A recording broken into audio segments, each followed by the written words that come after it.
To be talking to Dr. Naomi Irvine today.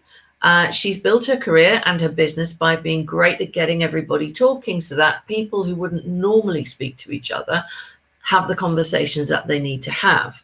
She specializes in helping leaders to name and tackle their toughest challenges without harm, injury, or fear. She's an experienced facilitator of reflective practice, culture change, workplace learning, and career development. Colleagues and clients have described her as courageous, eclectic, but evidence-based. She's particularly enjoying group coaching and complex organizational problems. And with a firm belief that we get the world our questions allow us to create, her favorite question at the moment is, what would the you in 5 years do? All of which makes her uniquely qualified to talk to us today about something that appears to be on the move right now, and that's culture change within organizations. So COVID has led to organizations experiencing a lot of change, whether that be a need to respond to reduced trading by cutting costs, or a restructure arising from a change in how we sell, so moving to a complete digital platform. Or in addition, businesses may now have moved to an asynchronous model of part remote work, part office-based work.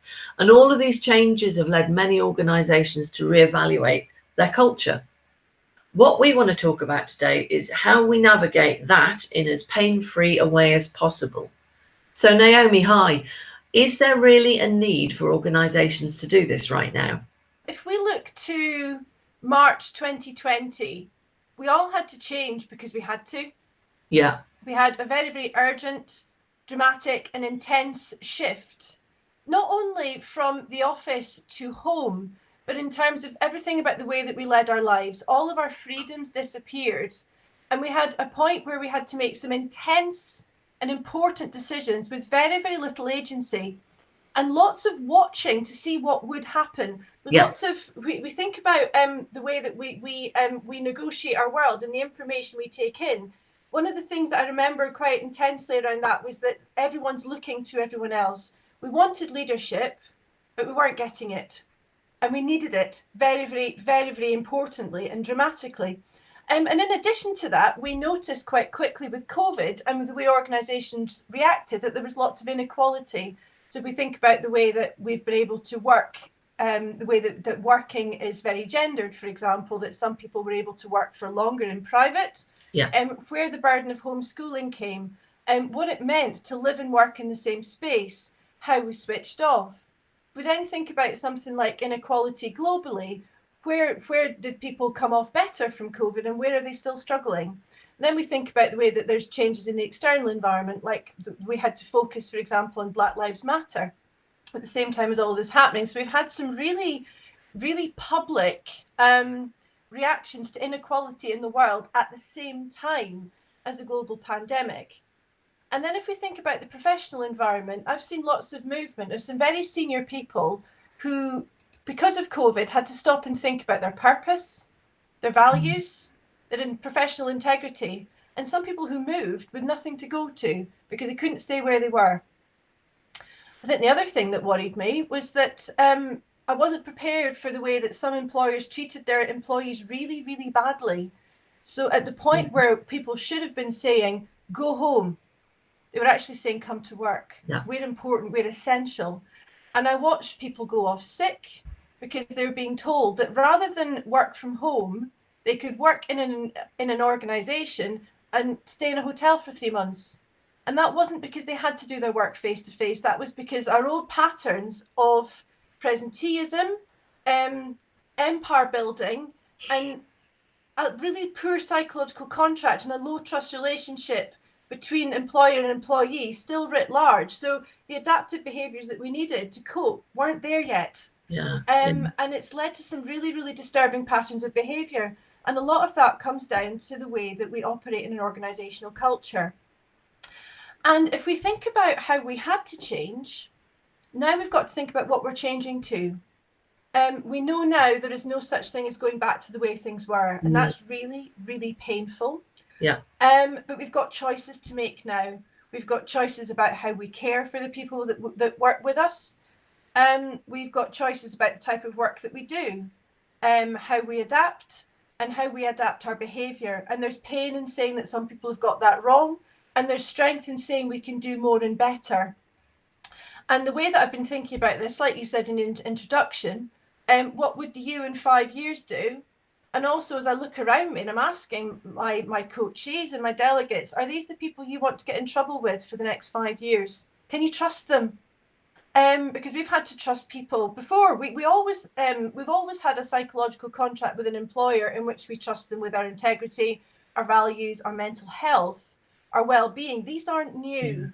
But actually, very recently, we've had to say, can I trust you with my life? Yeah. Some people have had to decide that. And that really, there's an honor and a privilege in being able to really interrogate those questions, but we have to take the answers really, really seriously. Absolutely.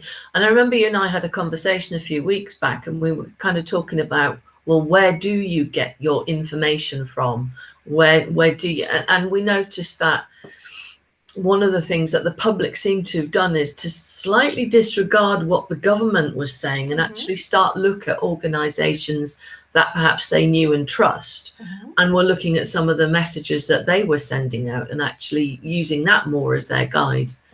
And thinking about the whole reflections on cultures, what are some of the basic mistakes that we can make when we're embarking on something like this? One of the things I've noticed is the real absence of education about culture in leadership development programs. So that's the first thing. I think we need far more education within our formal and informal learning about what culture is, what it's not, and the role that everybody has in courageously contributing to a better culture. So sometimes people speak about culture like it's the weather, and they'll take an awful lot of time and investment, and then it's something that we would expect to work, either an internal or an external driver, a solid business case. There's lots of really tangible, concrete artifacts that we hold on to in order to change or to improve or stay the same. There are lots of rationales for this. And then when they're not working, we go, but it's culture though. Like, yeah, but then what do we do about that? And so we need to be able to say at the point where it gets difficult or we start to experience that discomfort or feel like it's a bit of Groundhog Day, that's the productive tension we need to grab and say, right, so if we're always coming back to this, what do we do? And that takes a lot of humility and it takes a lot of curiosity. But thinking about some of the other mistakes that an organization can make, if we don't have a proper theory of change, so we might have something quite bold and visionary, but why? So if you think about the different ways that an employer or an organization might brand itself, if you start to look at different mission statements, would I be able to tell which organization was which? Sometimes probably not. But then if I think about my experience of the congruence of experience between myself as a customer and the employee, then we can start to experience this quite differently. So if I go into a particular type of retail environment, for example, is what I see around me the same as what I see on the television? What are the sorts of markers of that environment that tell me people like working there and that they're valued and so on? So those are where we start, where we really need to be quite clear. Where are we strong and how do we really embed that strength through all the touch points that an employee has in their place of work? And also the customer or the visitor. It needn't be a sort of service-based environment. But I think that to me is really important. So knowing our strengths. So not thinking that it's about an intense sense of competition, but about knowing ourselves well. That for me is a really important thing.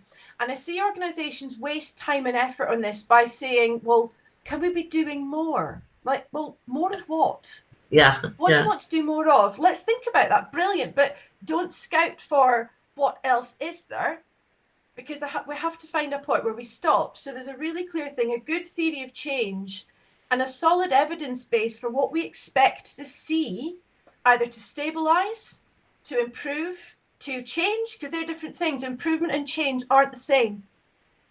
And how we know it's working, and how well do our people know it's working. I think the other mistake I see is around the comms. So the communications piece is important, but communication doesn't mean more information. It doesn't mean the one directional travel of another blog post or another piece on the website or another ranking in a league table.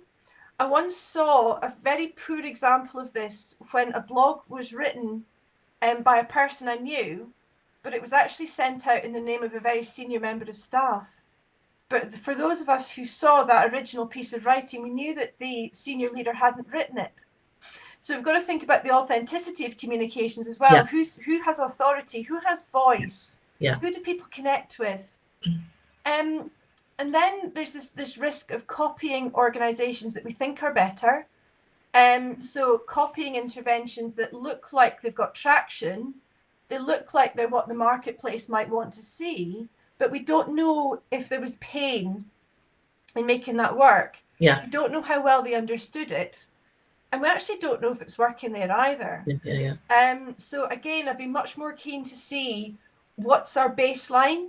How rich is that baseline? How varied is that baseline? How well is it understood and shared? And what results are we looking for? And then we have a really solid base for looking at what we want to do to be competitive and to survive in the current environment.